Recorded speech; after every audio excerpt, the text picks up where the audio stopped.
दोस्तों मैं राज बोल रहा हूँ। शेयर ट्रैक में आपका स्वागत है। आज मैं बात करने वाला हूँ एक रिसर्च की जो University of California San Francisco में प्रोफेसर डीक्स ने किया था। ये रिसर्च थी हमारे टी सेल को मॉडिफाई करके, जिस तरह AGT 103-T अपने टी सेल को लेके मॉडिफाई करती है, उसी तरह इन्होंने टी सेल को लेके मॉडिफाई किया, लेकिन उन्होंने उसमें एक नया पार्ट डाला जिसको काइमेरिक एंटीजन रिसेप्टर कहते हैं। और काइमेरिक एंटीजन रिसेप्टर के साथ जो सेल टी सेल होती है उसको कार टी सेल कहते हैं। तो CAR T cell therapy already successful हो गई है कैंसर ट्रीटमेंट में। कई सारी कार टी सेल थेरेपीज़ हैं आज की तारीख में जो FDA अप्रूव्ड है और तरह तरह के कैंसर को क्योर करते, खासतर लिम्फोमा और ये ब्लड कैंसर के लिए। तो ये बहुत अच्छा टेक्नोलॉजी है, लेकिन इसे इन्होंने HIV के लिए यूज़ किया। तो आज इसके बारे में थोड़ी डिटेल में बात करूँगा और अंत में ये समझाऊँगा कि मैंने आपको ये वीडियो क्यों बना के दिखाया। तो चलिए आज शुरू करते हैं इस वीडियो को।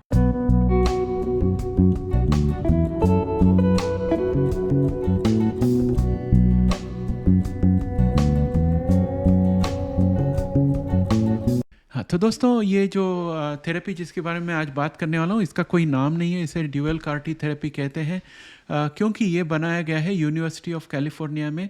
उनको $8 मिलियन का ग्रांट मिला था प्रोफेसर डीक को, जिसको इस्तेमाल करते हुए उन्होंने ये थेरेपी बनाई। इसका फ़ेज़ 1 जो था वो हो गया, मेरे ख्याल से 2020 में ही हो गया था, लेकिन 2023 के मई महीने को इन्होंने फ़ेज़ 2 में पहले 2 पेशेंट्स को डोज दिया था। तो ये थेरेपी क्या है ये मैं आपको बता देता हूँ। तो आपको तो पता है कि HIV किस तरह से आके उसका GP120 प्रोटीन यूज़ करते हुए हमारे CD4 टी सेल का CD4 रिसेप्टर के साथ फ्यूज़ हो जाता है, और जैसे ही उसका और CD4 रिसेप्टर का जॉइनिंग हो जाता है तो वो GP120 पिघल जाता है और उसके अंदर जो फोल्ड किया हुआ GP40 है वो खुल जाता है स्टैंड की तरह, और हमारे CD4 टी सेल के स्किन को छेद करते हुए अंदर चला जाता है और उसके अंदर HIV का RNA डाल देता है। फिर इन्फेक्शन शुरू हो जाती है। तो हम तो ये जानते हैं कि HIV जो है CD4 टी सेल को ढूंढता रहता है, और जैसे ही उसे CD4 टी सेल मिल जाए वो अपना GP120 को CD4 रिसेप्टर के साथ चिपका लेता है। तो हम यही समझेंगे कि अगर HIV इस तरह से ढूंढता है CD4 को, तो अगर हमने CD4 ऐसा बनाया जो HIV को ढूंढे, तो उसको कवच तो पहनाना पड़ेगा जिस तरह से AGT ने किया था।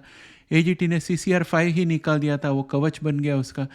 तो मैंने इसमें पाया कि इसमें कोई कवच नहीं है, लेकिन इनका जो तरीका है उसकी वजह से CD4 बच जाता है।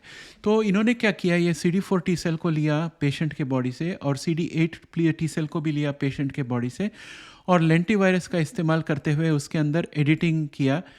और एडिटिंग इस तरह से किया कि उसका वो CD4 जो है और CD8 टी सेल जो है उनमें से एक काइमेरिक एंटीजन रिसेप्टर बाहर निकलेगा। जैसे मैंने आपको बताया था CD4 रिसेप्टर होता है 4 सेगमेंट वाला, उसी तरह ये काइमेरिक एंटीजन रिसेप्टर 1 सेगमेंट वाला है और उसके कोने में रिसेप्टर है, और रिसेप्टर जो है वो GP120 प्रोटीन के पीछे जाता है, वो ज़्यादा आकर्षित होता है। वो GP120 के साथ इतना आकर्षित होता है जितना GP120 CD4 रिसेप्टर से ना हो उतना।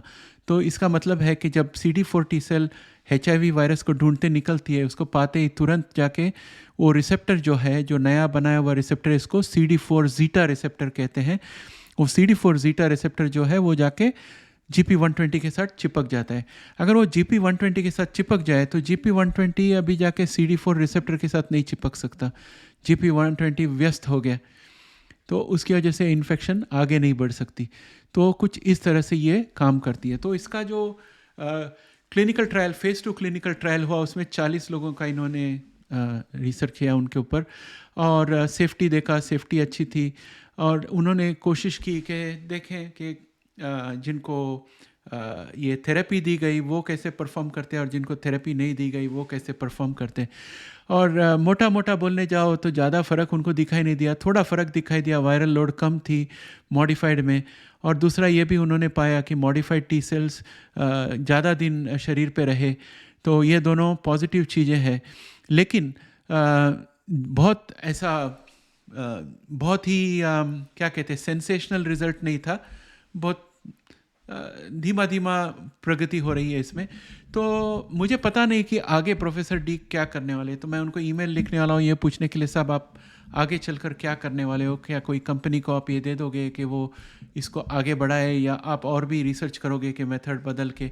क्योंकि ये तो फ़ेल तो नहीं गया और टोटल सक्सेस भी बोल नहीं सकते, ये कहीं बीच में है। तो मैं उनको ईमेल लिखूँगा, देखूँगा कि वो अगर हमें कुछ बता सकते हैं कि इनका आगे का प्लान क्या है। लेकिन दोस्तों, मैंने ये वीडियो आपके लिए ख़ास इसलिए बनाया क्योंकि आप में से कई लोग कहते हैं कि इतना साल क्यों लग गया, और ये ड्रग कंपनीज़ लोग हैं जानबूझ के नहीं बनाते हैं, ये सब बता रहे हो। तो इसलिए मैंने ये वीडियो बनाया ये दर्शाने के लिए कि दुनिया में कोने-कोने में university, pharmaceutical company, genomics company, सब पूरी तरह से कोशिश कर रही है, पैसे डाल रही है HIV रिसर्च में।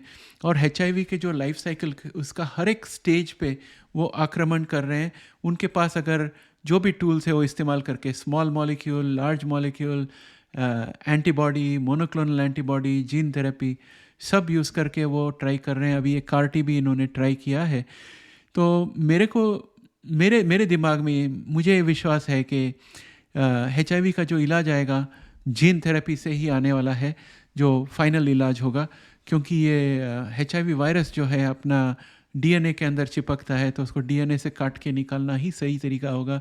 मुझे EBT 101 पे बहुत आशा है, तो उम्मीद है कि वो हमारे आशा पर खरी उतरे। तो दोस्तों, आप लोग उम्मीद हमेशा कायम रखिए और सकारात्मक रहिए, और जल्द से जल्द इसका कोई कंप्लीट इलाज आ जाए, इसकी प्रार्थना करना। कोशिश तो जारी है, आ ही जाएगी। तो दोस्तों, इसके साथ वीडियो यहीं समाप्त करता हूँ। जय हिंद।